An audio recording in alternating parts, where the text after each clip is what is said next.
আসসালামু আলাইকুম। এই যে চলে আসলাম কেনালপাড়া ভগু ন্যাংরার বাড়িতে।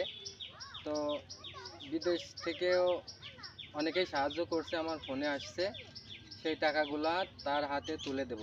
এই যে এটাই ভগুর বাড়ি। আসেন।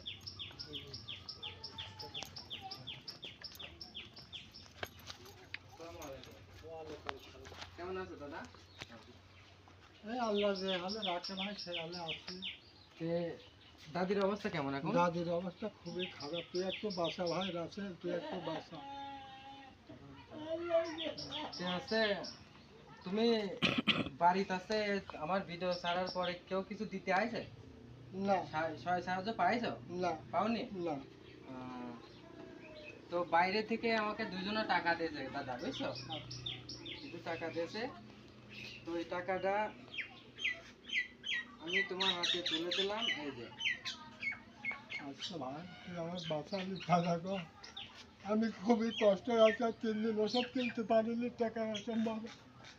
তুই আমার বাঁচালি যে 600 টাকা লাগে 5 দিনের ওষুধ, তাহলে এত টাকা আমি করতে পারবো দাদা। যাই হোক দর্শকবাসী, আপনাদের কাছে বিনীতভাবে যাই হোক অনুরোধ করছি। দর্শক, আমি আমি বিনীতভাবে অনুরোধ করছি যে যেটুকু যেখানে আছে তোমার সালাম জানাই, তুমি একটু সাহায্য করো বেটা, অচলকে একটু সাহায্য করো।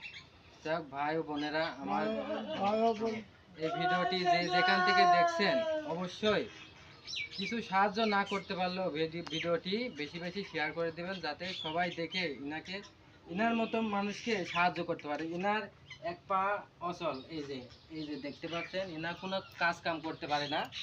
সে বারণ বিক্রি করতো আগে, এই মুহূর্তে তার পুঁজি বাটা কিছুই নেই, সে এই অবস্থায় আছে। আর দাদি কই?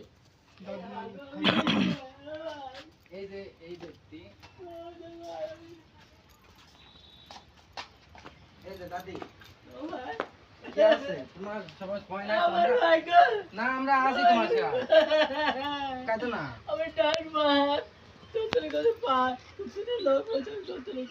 এই হাতে সমস্যা আছে? যাই হোক, তোমার পাশে আমরা আছি। অনেকেও সাহায্য করছে। না, আলাল দিয়েছে, আলাল 500 টাকা দিয়েছে, ভিডিও আসছে। তুমি আসছে লোকজনের কাছে চাও তোমার সাহায্য করুক, ওইটি ইমরান। লোকজন যাতে তোমাকে সাহায্য করে, তুমি সুস্থ হয়ে যাবা।